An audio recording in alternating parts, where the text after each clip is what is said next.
Yeah, I see the title, man. Let's get From to it. the dawn of time in sports, there have been certain debates that have waged on and on without resolution. Specific conversations that ultimately just boil down to a matter of perspective and preference. But in some very rare instances, an elite force has risen to the forefront and distanced themselves from all other competition, ended Definitely. all conversations or debates. And on June 14th, 1998, when Michael Jordan hit the shot over Brian Russell to secure his sixth and final championship with the Chicago Bulls, he also let rest his case as the all-time GOAT of basketball. While Jordan wasn't the greatest winner the sport has ever seen, while he might not have been the most individually statistically dominant, and while his bulk statistical accumulation does not rise to the level of other all-time greats who played substantially longer than him, Jordan does represent the greatest total package in basketball history. And while other players, I can 100% agree with that one. For a fact. have risen somewhat near his level in the time since he stepped away from the game, no one has been able to eclipse him. Yet for some absurd and incomprehensible reason that still remains largely unknown, significant portions of the mass sports media continue to inundate us with LeBron James, Michael Jordan debates, as if this is some remotely close conversation. And even sadder, I mean, it's really because people keep clicking on it. People always want to see something about it. They say they don't, but as soon as it pops up on their screen, I'm clicking on that. I see it firsthand. You know what I'm saying? pathetic is that there is a sect of media and fans out there that believe LeBron has even somehow eclipsed I'm recording. I'm about to come down. Or Michael Jordan fill LeBron's shoes. But the one and only thing LeBron James has ever done better than Jordan is play longer. And it is not merely the length of time LeBron played, but the time span of when he played. LeBron entered the league directly from high school and started accruing his all-important bulk statistics at just the age of 18. Jordan, meanwhile, played 3 years of college basketball, not entering the NBA until the age of 21.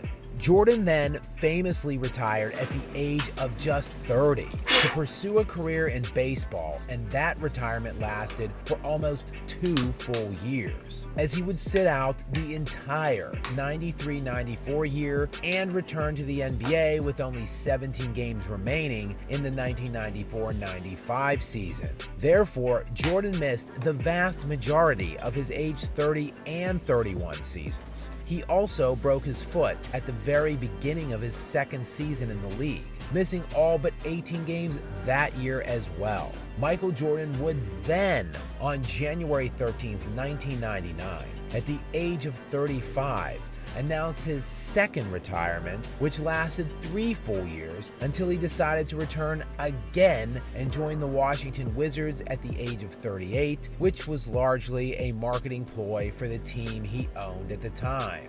As you can see, not truly an apples-to-apples comparison with the modern-day self-proclaimed GOAT. That one right there made me the greatest player of all time. Who has been ring-chasing and maximizing his winning and stat-stacking potential for the vast majority of his entire, now 20-year career and counting. James has played 1,421 career regular season games so far, while Jordan played in only 1,072. In terms of playoff games, James has played in 282 as compared to Jordan's 179. More than 100 additional playoff games alone for LeBron James. In totality, James has played 452 more career games than Michael Jordan, and unsurprisingly has logged substantially more minutes than Michael Jordan, over 17,000 more. So with the vast amount of additional time James has logged in comparison to Michael Jordan, LeBron must be increasingly more accomplished. Well, not exactly. LeBron James, in 20 years of play, has led the league in scoring just one time, and that was way back in the 2007-2008 season, when he was just aged 23 in his 5th year in the league at the time. He also led the league in assists one time, which was in the highly unusual COVID-shortened 2019-2020 season.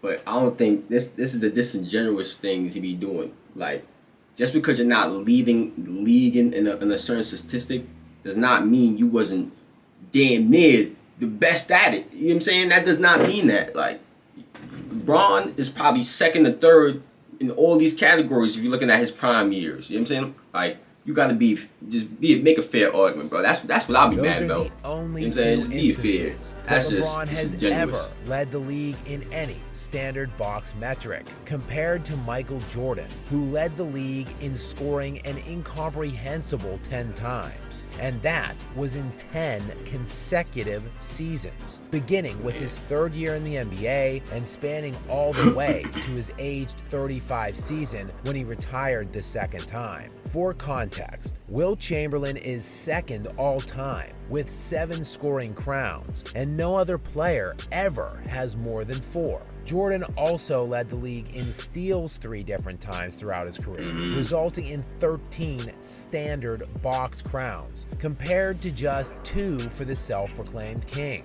But as we know, and are perpetually reminded of by the mass media, LeBron has always been more of an advanced analytics type of player. Since James was unable to excel and distance himself in standard means of measurement, an entire movement of analytics was born to build and promote fake cases of dominance for him and others like him, the allegedly efficient players. Very important to diminish actual winners and prop up fantastical cases of alleged greatness for others incapable of winning. Surely, LeBron can excel in these fields, full of made-up acronyms like BPM and PER.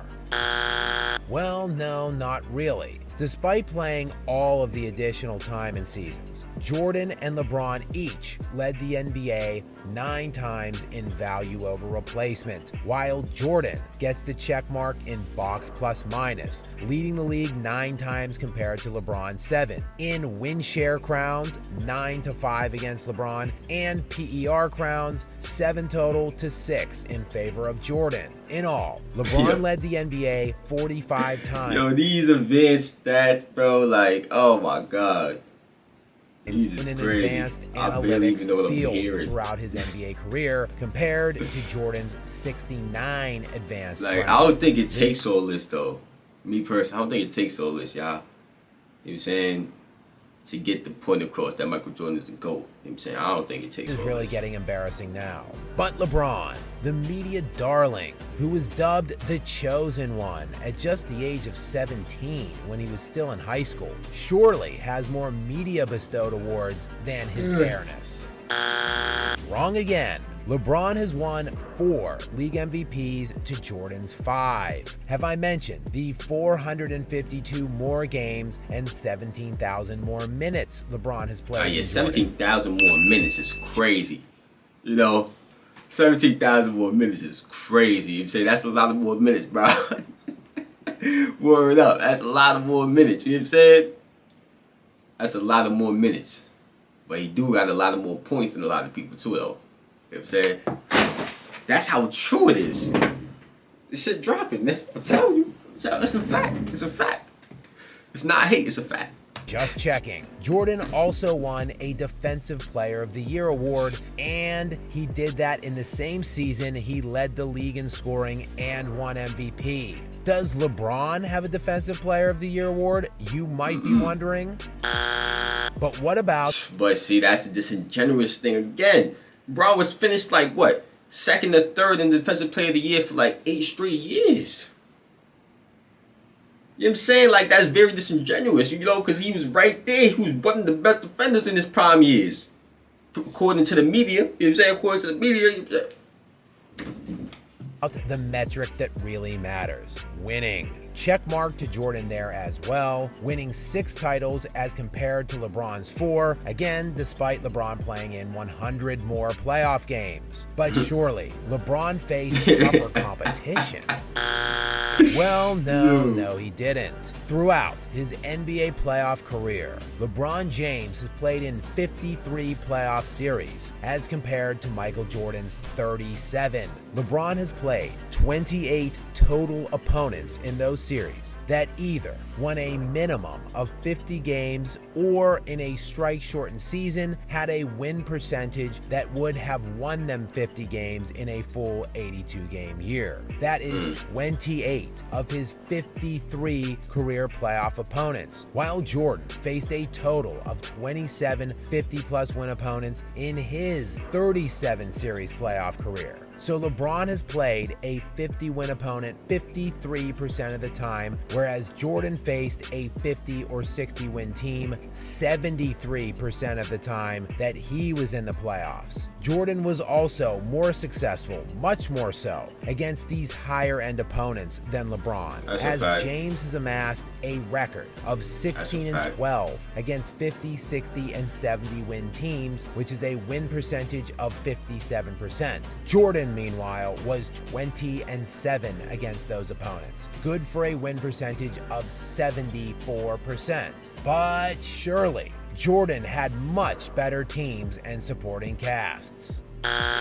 Not so fast. In all, during his 20-year career, James has played with 7 different players that made a combined 15 All-Star team selections while playing on a team alongside LeBron. Compare that to Jordan, who played with exactly 1 All-Star ever throughout his entire NBA career. Jordan played with only 1 other player in Scottie Pippen that ever made an All-Star game on.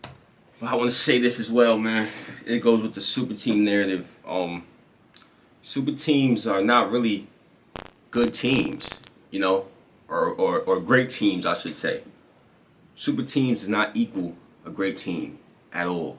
You know what I'm saying? So throwing a bunch of all-stars or superstars on a team, it's not going to make it a great team. You know what I'm saying? It has to be a certain amount of chemistry, certain amount of continuity. Like the coaching got to be there. You know what I'm saying? That's another conversation for another time, Pippen man. did it only He's gonna act like every super team, Jordan every all-stars. People have all-stars on the team. with Automatically worse makes them supporting the cast, monstars. while playing drastically less time. Come and on, bro. Still Stop. won Stop. more than LeBron, while producing a much higher level of individual dominance, both from a statistical That's a and fact, though. advanced standpoint. Yet and still, the cases continue to be built by teenagers on Twitter who have no understanding, appreciation, or context for anything that came before what they see, they experience, they think is the best ever, all the while only being emboldened. See, that's the cap right there, bro. That's the cap. That's the cap. Well, for me, it's the cap, because I can't speak for everybody else. But I see it from an objective point of view. I think Michael Jordan's the GOAT. You know what I'm saying? But you have to be fair when you're comparing these players, or it just shows that you're doing this from a biased standpoint. You're not objective at this. You know what I'm saying?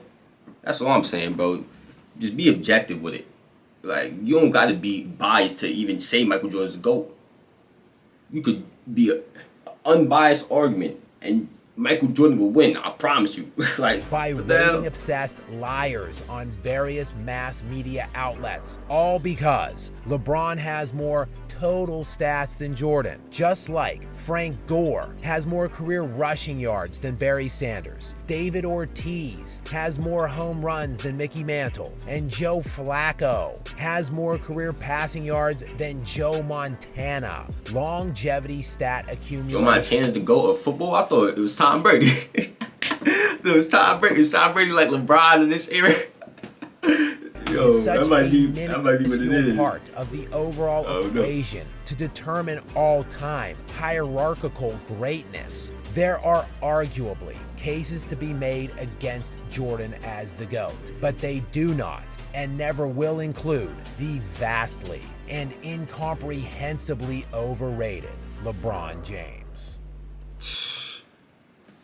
Y'all just, that was mad haterade right there. You know, mad haterade. Y'all filled up with haterade. Y'all ready to go crazy. I already know, man, because that was crazy.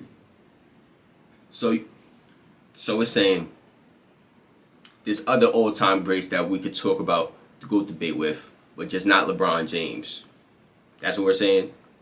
That's what he just said, right? Just not LeBron James. LeBron James isn't good enough. You know what I'm saying? That's, in my opinion, bro. Like, if you actually believe that, like, that there's no way. There's no way. There's no way, bro.